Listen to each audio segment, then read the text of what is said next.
Hello friends, welcome again on my YouTube channel Adadhyan's Tutorial Hub.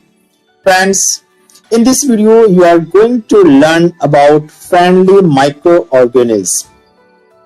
In the last video, we have learned about microorganism and its classification, and this video is concerned about how microorganisms are useful for us. Microorganism हमारे लिए किस प्रकार उपयोगी हैं, क्या उनका usefulness है, वो हमारे लिए वो फ्रेंडली हो सकते हैं, इन सभी की स्टडी हम आज इस वीडियो में करने जा रहे हैं। शुरू करते हैं बच्चों। फर्स्ट यूज है इसका making of curd. You know students, there is a bacterium in the milk. What is the name of that bacterium? Is lactobacillus. Lactobacillus एक बैक्टीरिया जो कि मिल्क में प्रेजेंट होता है। इसका क्या वर्क है, इसका क्या फंक्शन है? ये मिल्क को किस में कन्वर्ट करता है? कर्ड में, यानी कि दही में। अगर ये बैक्टीरिया मिल्क के अंदर प्रेजेंट नहीं होगा, then milk can not be turned into curd. फिर हम मिल्क को कर्ड में कन्वर्ट नहीं कर सकते। तो ये इस बैक्टीरिया का, लैक्टोबैसिलस जो बैक्टीरिया है, इसका ये क्या है, एक यूजफुलनेस है इसकी। ओके, तो हम स्टडी भी यही कर रहे हैं आज की इस वीडियो में कि जो माइक्रो ऑर्गेनिज्म है, how they are helpful for us, कि हमारे लिए किस प्रकार से उपयोगी है। नेक्स्ट इसका यूज हम देख सकते हैं मेकिंग ऑफ चीज एंड पिकल्स। पिकल्स आप जानते हैं, तो क्या होते हैं? अचार। और चीज, चीज क्या होता है? चीज बैक्टीरिया के थ्रू ही बनता है। ये मिल्क का एक प्रोडक्ट है ना? कैसा होता है चीज, इसको देखें आप। ये इसकी इमेज है। मार्केट में आपको ये इस फॉर्मेट में या इस फॉर्म में आपको देखने को ये मिल जाए। ये चीज होता है, मिल्क का ही एक प्रोडक्ट है। ओके स्टूडेंट्स, नेक्स्ट इसका यूज हम देख सकते हैं माइक्रो ऑर्गेनिज्म का क्या यूजफुलनेस है इसकी। Making of bread, idlis and dosa. Bacteria and yeast, यहाँ पर दो माइक्रो ऑर्गेनिज्म है। एक तो है बैक्टीरिया और दूसरा है यीस्ट। इनका यूज हम कहाँ करते हैं? ब्रेड, इडलीज और डोसा के formation, because they help for fermentation of rice, idlis and dosa batter. यहाँ पर बैक्टीरिया और यीस्ट की जगह पर कभी कभी हम कर्ड का भी यूज कर लेते हैं फर्मेंटेशन के लिए, क्योंकि हम जानते हैं कर्ड में भी क्या है, ऑलरेडी माइक्रो ऑर्गेनिज्म है, लैक्टोबैसिलस बैक्टीरियम है। तो हम कर्ड का भी यूज कर सकते हैं फर्मेंटेशन के लिए। अदरवाइज हम बैक्टीरिया और यीस्ट का भी इसमें यूज कर सकते हैं। इडली और डोसा बैटर, यहाँ पर ये जो BATTER बैटर है, ये BETTER वाला बैटर नहीं है, गुड बैटर बेस्ट वाला, ये बैटर है। क्या होता है ये देखिए आप, ये है इडली या डोसा बैटर। मींस इसका जो घोल होता है ना, सॉल्यूशन, जिसकी हेल्प से अपन डोसा या इडली बनाते हैं, तो इस घोल को ही हम क्या बोलते हैं? बैटर। यहाँ पर यीस्ट का यूज करने से क्या होता है, या हम कर्ड का यूज करते हैं, उसकी हेल्प से क्या होता है, इसमें फर्मेंटेशन की प्रोसेस होती है, और इस फर्मेंटेशन की प्रोसेस में कार्बन डाइऑक्साइड रिलीज होती है। इससे क्या होता है कि देखो आप, ये इडलीज हैं, काफी स्पंजी है ना, के बीच में एयर होती है। या फिर ये डोसा है, ये भी काफी स्पंजी बनता है। कब? जब इसके इस बैटर में, इसके इस घोल में, सॉल्यूशन में क्या होता है, फर्मेंटेशन की प्रोसेस होती है। ओके, तो मेकिंग ऑफ ब्रेड, इडलीज और डोसा में भी हम माइक्रो ऑर्गेनिज्म का यूज देख सकते हैं। नेक्स्ट यूज इसका हम देखते हैं production of alcohol.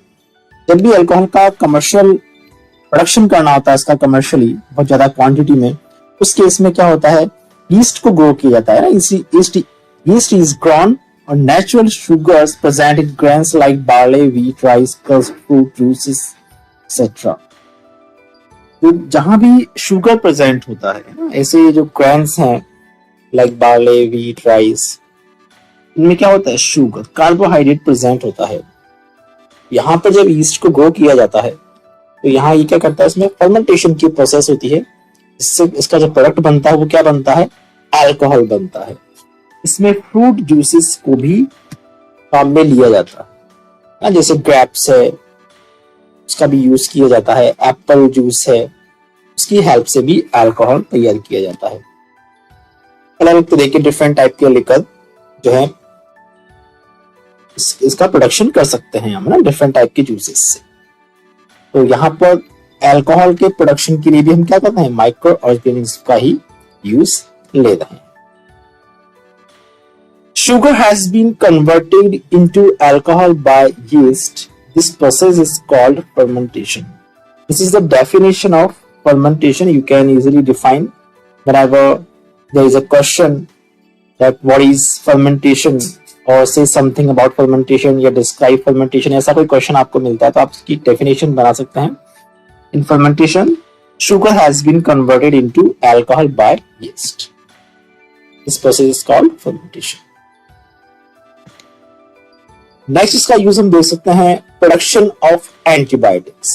Micro organism कहाँ हेल्पफुल हैं, ये एंटीबायोटिक्स बनाने में भी इनका काफी यूज होता है।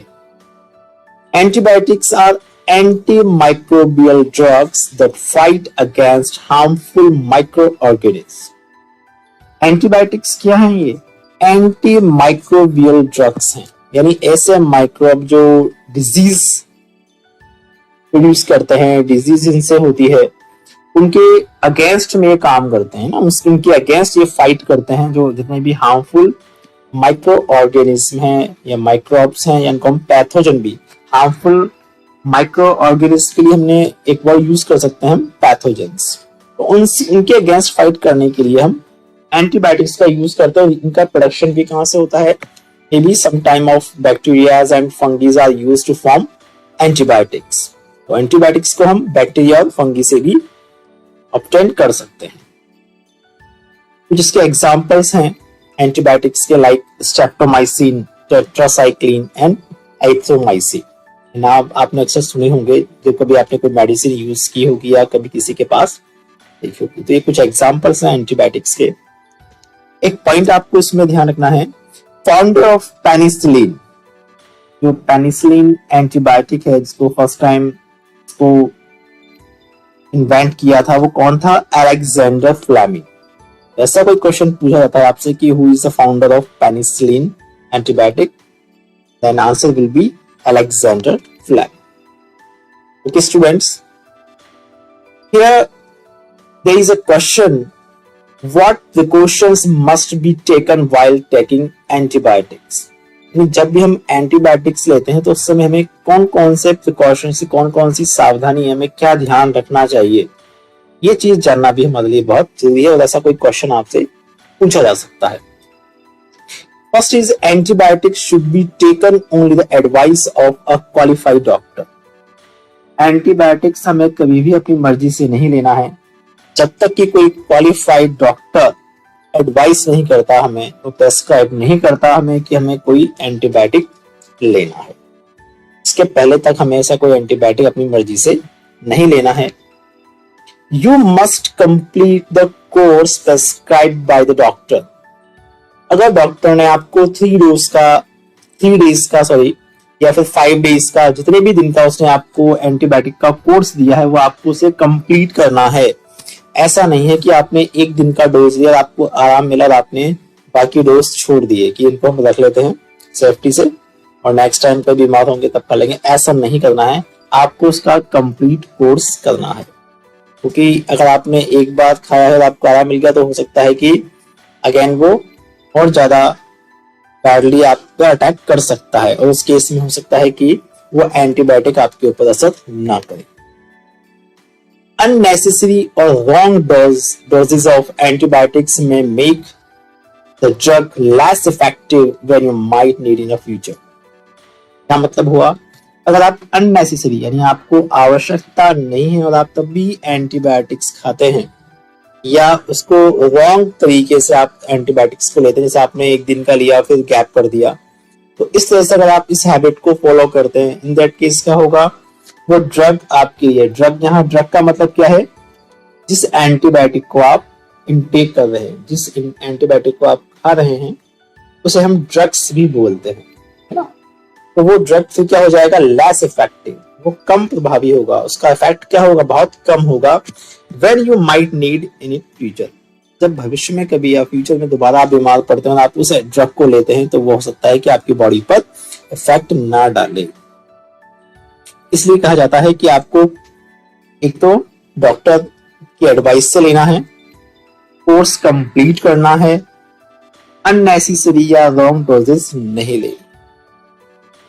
Okay students, antibiotics taken unnecessarily may kill the beneficial bacteria in the body। अब देखो, अगर हम अननेसेसरी किसी एंटीबायोटिक को लेते हैं, उसका एक बैड इफेक्ट क्या हो सकता है हमारी बॉडी पर, कि हमारे बॉडी के अंदर जो बेनिफिशियल बैक्टीरियाज हैं, अभी हम बेनिफिट्स जो हेल्पफुल बैक्टीरियाज के बारे में ही पढ़ रहे हैं, हमारी बॉडी में भी कुछ ऐसे बैक्टीरियाज है जो हमारे लिए हेल्पफुल होते हैं। हो सकता है कि हम अननेसेसरी एंटीबायोटिक लेते हैं, उस केस में वो बेनिफिशियल जो बैक्टीरियाज हैं वो भी किल हो जाएंगे, वो भी नष्ट हो जाएंगे, किल हो जाएंगे, तो कहीं ना कहीं वो हमारे बॉडी पे उसका कोई एक नेगेटिव इफेक्ट जरूर पड़ेगा। ये कुछ प्रिकॉशंस हैं while you are taking antibiotics. एक जो महत्वपूर्ण एक इंपॉर्टेंट टॉपिक है वो आपको याद रखना है, वो पॉइंट क्या है, antibiotics however are not effective against cold and flu as these are caused by viruses। जो एंटीबायोटिक है, हो सकता है कि आपको अभी कोई कॉमन कोल्ड हो रहा है, सर्दी जुकाम हो रहे हैं, कोई फ्लू हो रहा है, उस केस में अगर आप एंटीबायोटिक लेते हैं तो हो सकता है कि आपको ये आपके ऊपर असर ना करे। उसका रीजन क्या है, क्योंकि आप जानते हैं कि कॉमन कोल्ड और फ्लू जो हैं किसके कारण होते हैं, ये वायरस से होते हैं। इनके लिए कौन रेस्पॉन्सिबल है, वायरस रेस्पॉन्सिबल है। जबकि जो एंटीबायोटिक्स होते हैं ये बैक्टीरियल इन्फेक्शन पर ही वर्क करते हैं। आपको ये बात भी याद रखनी है कि एंटीबायोटिक्स का यूज कहाँ करेंगे हम, बैक्टीरियल इन्फेक्शन पर। वायरसेस के लिए एंटीबायोटिक्स वर्क नहीं करते हैं। एक इंपॉर्टेंट बात है आपको याद रखनी है। नेक्स्ट इसका यूजेस हो सकता है माइक्रो ऑर्गेनिज्म का प्रोडक्शन ऑफ वैक्सीन, यानी वैक्सीन के प्रोडक्शन में भी माइक्रो ऑर्गेनिज्म का बहुत बड़ा रोल है। Vaccines are made on a large scale from micro organism. तो माइक्रो ऑर्गेनिज्म कुछ फंगस हैं, जैसे फंगी हैं, जिनकी हेल्प से वैक्सीन बनता है। वैक्सीन्स होती क्या है, अब ये आप इसकी डेफिनेशन को देखें। वैक्सीन्स आर डेड और weekend form of the disease causing microbes.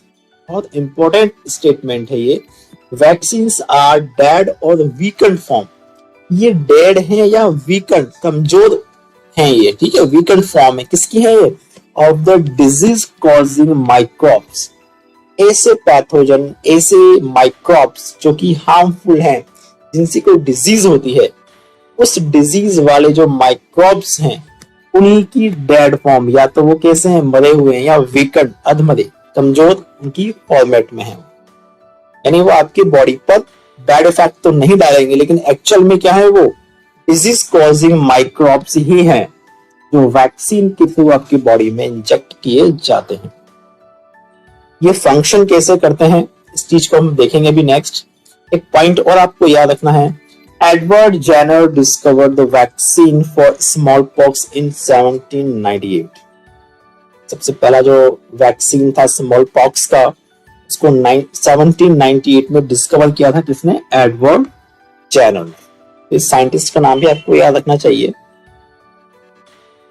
When they are injected in healthy body, अब यहाँ दी किसके लिए आ रहा है, वैक्सीन के लिए। When they are injected in healthy body, the body fights and kill them by producing antibodies।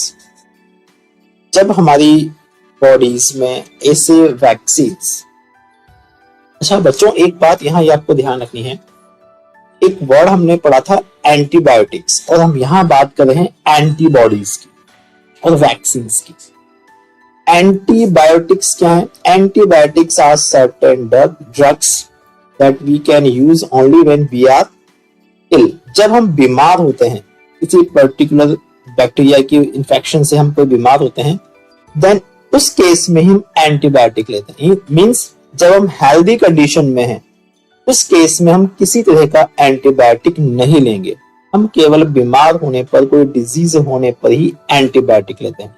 लेकिन यहाँ हम बात कर रहे हैं वैक्सीन की। वैक्सीन हम बॉडी में कब इंजेक्ट कर रहे हैं? जब हमारी बॉडी कैसी है? हेल्दी कंडीशन में है, उस केस में हम वैक्सीन को इंजेक्ट कर रहे हैं बॉडी में। और बॉडी क्या करेगी?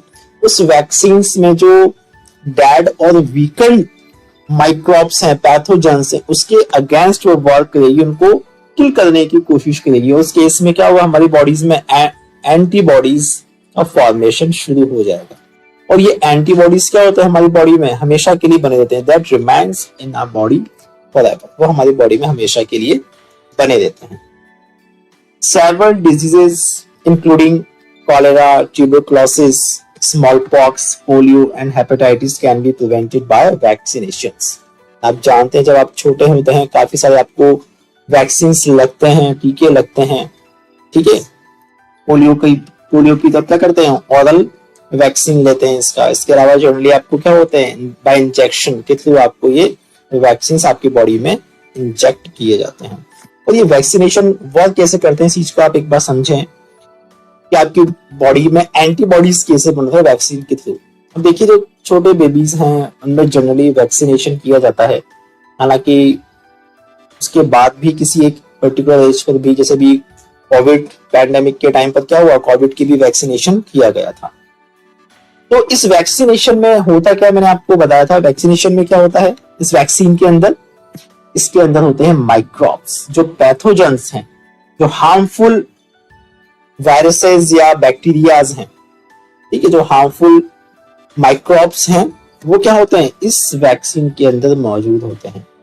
इस फॉर्मेट में डेड और वीकेंड फॉर्म में, या तो वो कैसे होंगे? डेड, मरे हुए होंगे, या फिर वो वीकेंड फॉर्म में होंगे, यानी ऐसे कमजोर फॉर्म में होंगे कि आपकी बॉडी पर आपको बैड इफेक्ट नहीं डालेंगे, आपको डिजीज नहीं करेंगे, आपकी बॉडी बीमार नहीं करेंगे। अब क्या होगा? जब ये बॉडी के अंदर इस वैक्सीन को इंजेक्ट किया जाता है, इंजेक्ट करने का क्या मतलब हुआ कि हमने ये जो पैथोजेंस थे, ये जो हार्मफुल माइक्रोब्स थे, इनको हमने क्या किया? बॉडी के अंदर इंजेक्ट कर दिया। अब जब भी हमारी बॉडी के अंदर कोई फॉरेन बॉडीज का मतलब क्या हो गया? ऐसे माइक्रोब्स या ऐसे ऑर्गेनिज्म जो कि बाहर से हमारी बॉडी के अंदर एंटर कर रहे हैं, इसलिए इनको हम फॉरेन बॉडीज भी बोलते हैं। फॉरेन बॉडीज बोल सकते हैं इनको आप, पैथोजेंस बोल सकते हैं, हार्मफुल माइक्रोब्स इनको आप बोल सकते हैं। जब हमारी बॉडी के अंदर एंटर होते हैं तो हमारी बॉडी क्या करेगी? ये प्रोड्यूस करना शुरू कर देगी एंटीबॉडीज, ठीक है। जो भी जिस डिजीज का वो माइक्रोब है, उसी के अकॉर्डिंग हमारे बॉडी में एंटीबॉडीज बनना शुरू हो जाएंगे, और ये एंटीबॉडीज देन क्या करेगी? इन माइक्रोब्स को किल कर देगी। लेकिन क्या होगा? ये एंटीबॉडीज हमारे बॉडी के अंदर रिमेन रहेगी, बची रहेगी हमेशा के लिए। यानी फॉर फ्यूचर में अगर कोई एक्टिव माइक्रोब हमारी बॉडी के अंदर एंटर करता है, by air, by food, by water, in any communication, by any mean, ठीक है, हमारी बॉडी के अंदर कैसे एंटर करता है, तो उस केस में क्या होगा? ये एंटीबॉडीज हमारे बॉडी के अंदर ऑलरेडी मौजूद है। ये क्या करेगी? उनसे फाइट करेगी, उनको किल कर देगी, और हम बीमार नहीं होंगे। यही फंक्शन है वैक्सीन का। ओके स्टूडेंट्स, नेक्स्ट हम इसका यूज देख सकते हैं, increasing soil fertility. Micro organism का हम यूज देखें तो एक तो क्या है? Soil fertility. How can microorganisms help in increasing soil fertility? You know, there are some type of bacteria present in soil that fixes nitrogen. वो क्या करते हैं? जो एटमॉस्फेरिक नाइट्रोजन है उसको डायरेक्टली किसमें कन्वर्ट कर देते हैं? Nitrogenous compound. और इसका एक एग्जांपल कौन है? साइनोबैक्टीरिया और ब्लू ग्रीन एल्गे भी इसको कहते हैं। इसकी इमेज आप देखें, ये कुछ इस तरह से दिखाई देता है। साइनोबैक्टीरिया सॉइल के अंदर प्रेजेंट होता है ये, और क्या करता है? एटमॉस्फेरिक नाइट्रोजन को डायरेक्टली किसमें कन्वर्ट कर देता है? नाइट्रोजनस कंपाउंड में कन्वर्ट कर देता है। तो सॉइल के अंदर क्या होते हैं? जो नाइट्राइट या नाइट्रेट फॉर्म में जो नाइट्रोजनस कंपाउंड शामिल हो जाते हैं, उसमें इंक्लूड हो जाते हैं, तो वो क्या करते हैं? सॉइल की फर्टिलिटी को इंक्रीज कर देते हैं। ओके, और इसका एग्जाम्पल क्या है? साइनोबैक्टीरिया या ब्लू ग्रीन एल्गी। नेक्स्ट इसका एक यूजफुलनेस आता है माइक्रोवेव्स का, cleaning the environment. Microorganisms also help in cleaning the environment while they are working as a decomposer.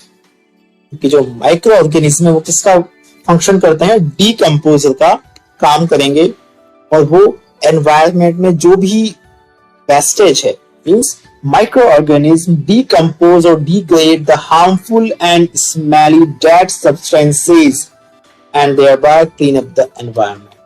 यानी हमारे एटमॉस्फेयर में अगर कहीं कोई हार्मफुल या कोई स्मेली डेड सब्सटेंस पड़ा हो, चाहे वो प्लांट हो या एनिमल हो, उसको डीकम्पोज या डिग्रेड करने का काम किसका है, माइक्रो ऑर्गेनिज्म का। आपने अक्सर देखा होगा कभी कोई प्लांट की कोई पार्ट अगर जमीन पे गिर जाता है तो वो कुछ टाइम बाद ऑटोमेटिक गायब हो जाता है। गायब होने का मतलब क्या है, वो डीकम्पोज हो गया है, माइक्रो ऑर्गेनिज्म को डीकम्पोज कर दिया। इसी तरह से कोई एनिमल जब मर जाता है किसी जगह पर, देखा धीरे धीरे वो गायब हो जाएगा, वहां से कहाँ चला जाता है, वो डीकम्पोज हो जाता है। यानी माइक्रो ऑर्गेनिज्म को कंप्लीटली डीकम्पोज कर देते हैं, सॉइल के अंदर वापस वो मिक्स हो जाता है।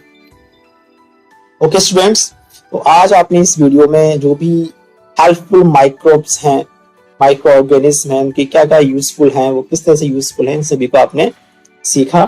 उम्मीद है आपको वीडियो अच्छा लगा होगा। नेक्स्ट वीडियो में मिलते हैं, तब तक के लिए देखते रहिए आराध्यांश ट्यूटोरियल।